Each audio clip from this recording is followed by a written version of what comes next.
Hey guys, before we get started with this episode, I'd just like to say this episode is dedicated to the memory of David Dreger, aka Knuckles Dawson. For those of you who don't know, Knuckles Dawson was a personality for Rooster Teeth, in particular for Achievement Hunter. I would say he's one of the original Achievement Hunters, one of those guys that always had those achievement guides early on in the Achievement Hunter process. He was well known in the community, well known to a lot of gamers, an inspiration to someone like me who, just does this little audio show on the internet. And he went on and he did a lot of things for gamers, covered conventions, did great things for Achievement Hunter and Rooster Teeth. Shortly after I recorded the Man of Steel spoiler cast, he went missing, and unfortunately his body is turned up in what appears to be an apparent suicide. And I think that's very sad, but it's one of those things that I think that it should be known that he's an inspiration to anyone on the internet who wants to do something like this and be successful at it for a little while, and Knuckles Dawson will surely be missed. So we're going to begin this episode with a little moment of silence. Thank you.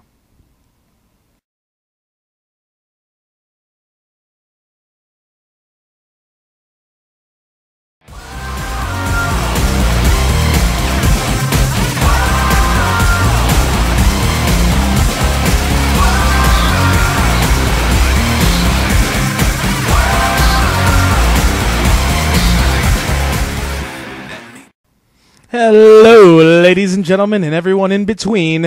It is time for episode 4 of the One For You audio show, hosted by yours truly, Adnan. The Dashing Adnan, if you will, on Twitter. Hey guys, welcome back to the One For You show. It's been a while since I've put one of these out. I've been crazy busy, had a lot of homework lately. There's that. Just everything's out of control. Just being busy, doing these things, doing those things, doing everything in between. But here I am with the One For You show, once again, episode 4. Glad you guys are stuck with me till here. Let me just start off the show right now by letting you know that I officially got the One For You YouTube channel verified. So I'm no longer confined to a 15-minute time limit. What does that mean? That means the show is going to end when it's going to end. I'm not going to try and keep you guys hostage saying and giving it's a defined time of like, now we're going to go a half hour, we're going to go an hour, we're going to go 3 hours. No, it's going to go as long as it's going to go. It's probably not going to go much longer than 15 minutes. Probably maybe we'll hit 20 minutes, occasionally 25, but really I'm still sticking around that kind of a time frame. But all this means is that I don't have to stop if I don't have my point already made. I'm going to stop when it's ready to stop, and not any sooner than that.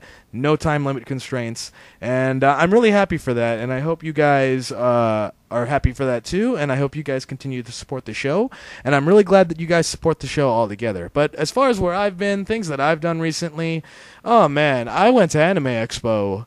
And for those of you who don't know, Anime Expo is probably one of the biggest, if not the biggest, anime convention in the United States. It was at the Los Angeles Convention Center. 4th of July time, I stood out there in the hot-ass sun wearing a Psy costume. Yes, Psy. You know, the Gangnam Style dude's got more YouTube videos than anyone ever. Yeah, I was wearing that out in the hot sun for about 3 hours waiting for my badge. And I kind of regret that, just because now I realize the importance of when you go to a con, at least in the summertime, it'd probably be the best thing to do is to go to day 0 of that con just to get your badge. So when you can show up for the actual day of the con, you can just get in and get out right away. No standing around. I feel like I got a heat stroke. But other than the heat stroke, I had a good time. I had a fun time. There was so many crazy people dressed up as Power Rangers and Super Mario strippers and 50 Deadpools. Oh my god. But I think one of the best things about Anime Expo for me this year was the ability to reunite with some good friends. I got to see my friend Cabri, or Heavenly Kirby. You can actually support her at her website, kirbyhawk.com. I'll put that in the description. She's fantastic. Met her at Anime Expo, I think, 2006. And then randomly, through coincidences on the internet, became friends with her. She's still cool. She's still awesome. Support her at her website. Saw saw a friend of mine from high school who was at the Artist Alley. She's making a lot of great things out in the Artist Alley. She also could use your support. Her name's Jessica May. You can support her at jessicamay.com. That'll also be in the description. And it's just fantastic seeing old friends as well as cavorting with your current friends, looking around at all the costumes, looking around at all the bootylicious booty around. Yeah, Gabe knows what I'm talking about. My friend Gabe got a picture with Yaya Han. He loves Yaya Han. I saw Jessica Negri there, and that's about it. I saw her. I wasn't going to wait about 5 million years to get a picture with her that I didn't get at WonderCon either. But I at least have her autograph from WonderCon. I'm good with that. Everybody knows Jessica Negri. But at her booth, I also met Monica Lee. She was pretty cool. I'd never heard of her before, but she was really cool. Took a picture with me, looked up her profile. She's a really cool cosplayer. Check her out, too. Anime Expo was a lot of fun. But I think the best thing, other than seeing all the old friends, is when I got my badge, one of the main things I wanted to hit up at Anime Expo was the Mega 64 panel. Now, for those of you who know Mega 64, they're that crazy group on the internet who has all those really funny videos of doing video game stuff in real life, like doing Assassin's Creed and Mario and stuff in real life. Check out their video. They're very cringe-worthily funny.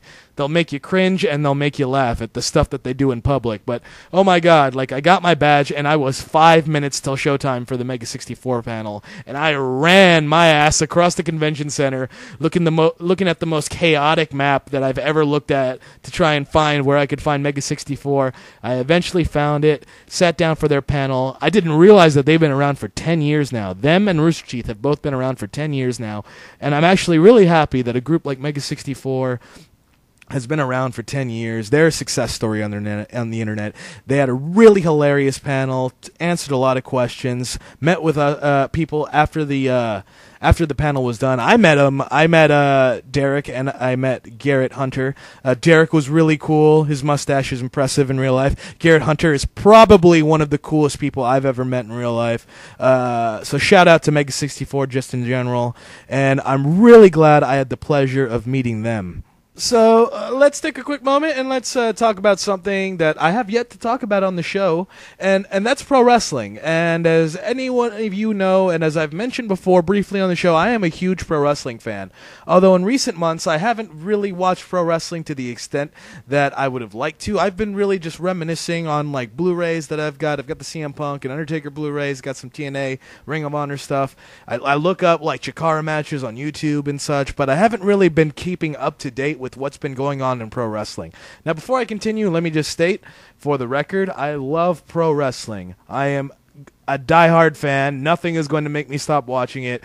I don't really care when anyone likes to come up to me and say, you know that stuff's fake, right? Yes, I know that stuff's fake. I watch it, and I love it, and I live it, and I breathe it, because it is a passion. It is an art form. I think that pro wrestling is easily the most purest form of performance, because it's giving your mind, your body, and your soul to that audience to make them laugh, to make them cry, to make them cheer for you, to make them hate you, because you build a connection with your audience. And that's the beauty of pro wrestling. And I think that beauty is slowly going away in mainstream pro wrestling from guys not being allowed to connect with their audiences. And I haven't been watching wrestling consistently for a while. I did watch WrestleMania this year and was extremely disappointed that I watched The Rock lose to John Cena, but did see CM Punk and The Undertaker tear down the house, because those two will obviously tear down the house at WrestleMania if you put them together. But anyway, a funny story about with me in pro wrestling recently is that since I haven't watched it in so long on TV, I had a friend of mine, her name's Deanna. She wanted to come by and watch some Raw on Monday, a couple Mondays ago. I was like, oh yeah, sure. You know, I haven't watched Raw in like forever. But since I haven't been watching like pro wrestling in a while, that's the only thing I ever kept cable around for. So I went recently to AT&T and had my cable downgraded to the most basic package so my mother could still watch Korean channels, and I thought that I'd still have the USA Network and Sci-Fi and such, because those are basic channels, right? Nope, apparently not. Apparently cable in this day and age, the most basic set, you don't get the USA Network and Sci-Fi channel and such. So that's kind of sad, because I remember having basic cable growing up and being able to watch pro wrestling, and that's not the case anymore. So I'm not going to go through the trouble of getting my cable re-upgraded. I figure it's going to be a much cheaper solution if I ever really want to try and get back to watching mainstream pro wrestling. If there's more improvement that's going on, it would be cheaper for me to get a Hulu Plus account, because then I can just watch it at my leisure and have no commercials. I just have to watch it a day later, which is fine. But I wanted to touch on some big things that make me want to go back to pro wrestling. Is that I'm hearing that Daniel Bryan has got a huge push going on. And for those of you who don't know Daniel Bryan, he is probably one of the most technically gifted performers ever in the industry. Consistently best technical wrestler in Pro Wrestling Illustrated. He was known on the indie scene as the American Dragon, Bryan Danielson. Absolutely fantastic work in Ring of Honor, and he's been doing a bang-up job as an indie guy who came to WWE, where indie guys don't succeed a lot. But he's running with it. He's got a WWE Championship match at SummerSlam. On the other front, we have TNA Wrestling. From where I hear, Chris Sabin just became the World Heavyweight Champion. And I don't know how that happened, but it did. And Chris Sabin is now the World Heavyweight Champ. Chris Sabin was a member of the tag team, the Motor City Machine Guns, a fantastic tag team, a 6-time TNA X Division champion, and then he blows out both his ACLs, comes back from injury, and within a month is the world champion, almost from what I hear with no build. This is just what I've been reading.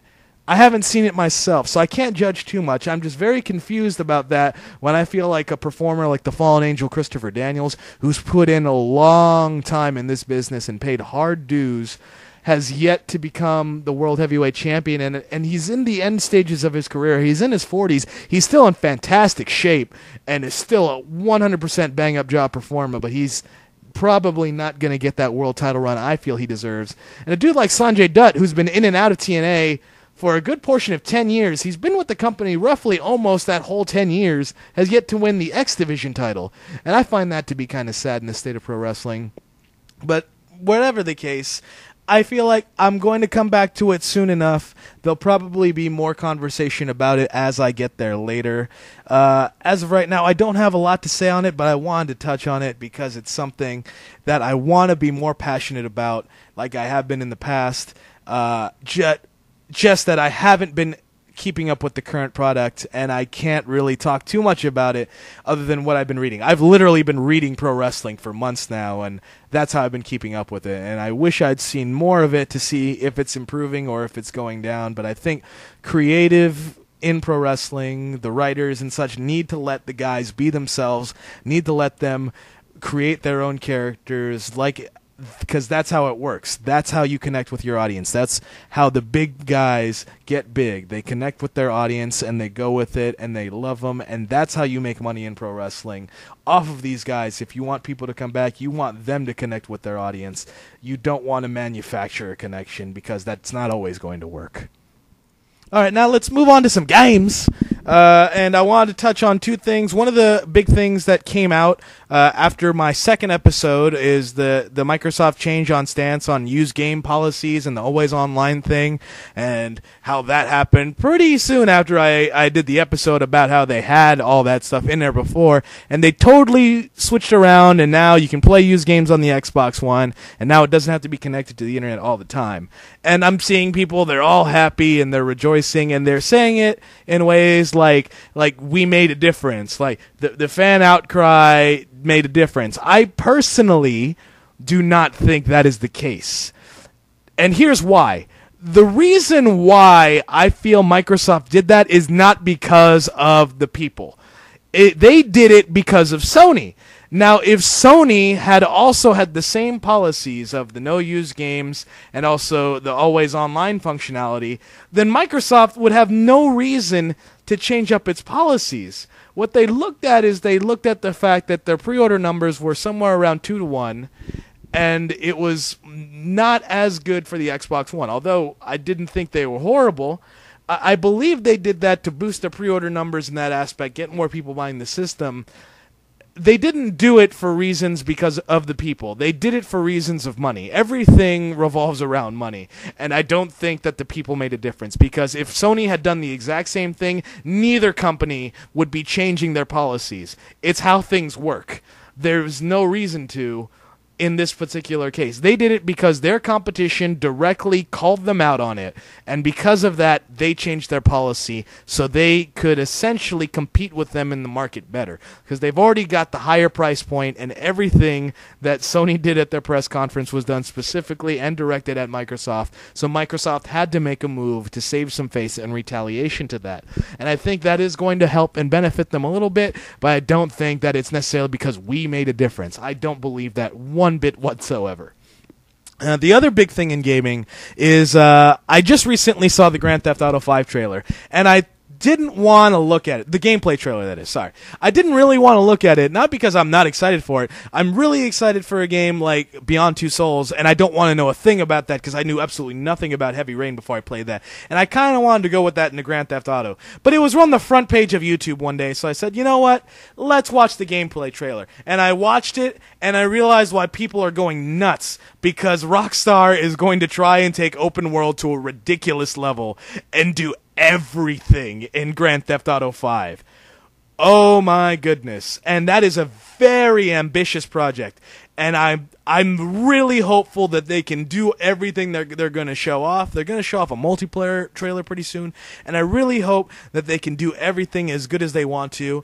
At the very least, just get it polished. Because I already know, when you're going to try and do so many things with the game, there's going to be weak parts of it.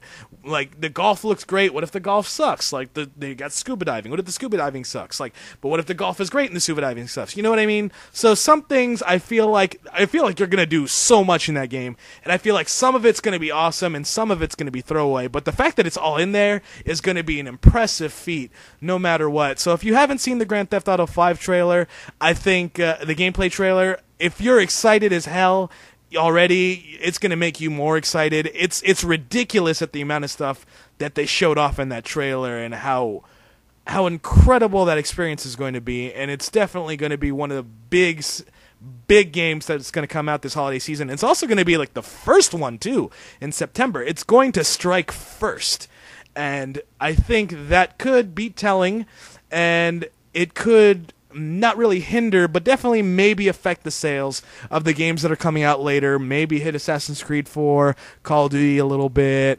Batman, because it's going to be first, so more people are going to get their hands on it first before those games. Also, before we close out the show, I'd just like to mention I saw Pacific Rim recently, another big movie of the summer. I would say it's not nearly as controversial as Man of Steel. I don't think I'm going to do a spoiler cast on Pacific Rim. On Specific Rim. Let's be specific about Pacific Rim for a second. I don't think I'm going to do a spoiler cast on it. I don't think it's one of those movies that needs it. I felt like Man of Steel, I wanted to do it because it was a movie that was so polarizing, and so many people were talking about it in so many different ways. I'll just weigh in with my opinion on Pacific Rim. I don't think what I'm going to say is going to have any spoilers in it. It's going to be very minor. I'm going to say that I really enjoyed the movie. It was really cool. It's really a fun movie for this summer, and if you're looking for a movie to see, you can't go wrong with seeing Pacific Rim this summer. I do have a complaint about the movie, and it didn't detract me from the movie. I don't hate the movie for it, but I really wish that you could have learned a lot more about some of the characters. Like, there's a couple of other Jaeger pilots that are in the movie that you don't really see. The Jaegers are the big robots that you see them, but you don't really know really much about them. They touch on them, but I really would have liked to have seen more interaction with them, or with them, and just find out some more about them, and even a bit more about the main characters. But even with that, I don't think it's a bad movie at all. I think it's a good movie. I think it's a solid piece of work. It was really fun to watch. It's definitely not a bad choice if you're going to go see a movie this summer. My personal favorite movie of the summer is actually still Man of Steel, and this is coming from someone who's not a big Superman guy, but I really did like Man of Steel. But Pacific Rim is also definitely worth your time, I would say. So if you haven't seen it, go see Pacific Rim. So I think that'll about do it for episode 4 of the One For You show. Please leave me some feedback, some comments, rate, subscribe, share it with your friends. Tell them that I'm trying to get a show out here for people to listen to, and I'm really grateful that you guys are listening. And if you think that you know someone who's also going to like it, show it to them. Say, hey, I know this dude. He's got this show. I think it's a cool enough show. If you want to listen, great. And if you didn't like it after that, well, at least you tried. You know, and I'm just really appreciative to all your support. Thanks again. So yeah, rate, subscribe, comment. Also, don't forget to follow me on Twitter at @TheDashingAdnan. You can also start to see my Vines. I started a Vine account. I think I'm posting up some pretty funny videos, so you can also follow me on Vine. In any case, this show has been a milestone already because we're going to hit the 20-minute mark. So I'm really glad for this one because this one has been one for you.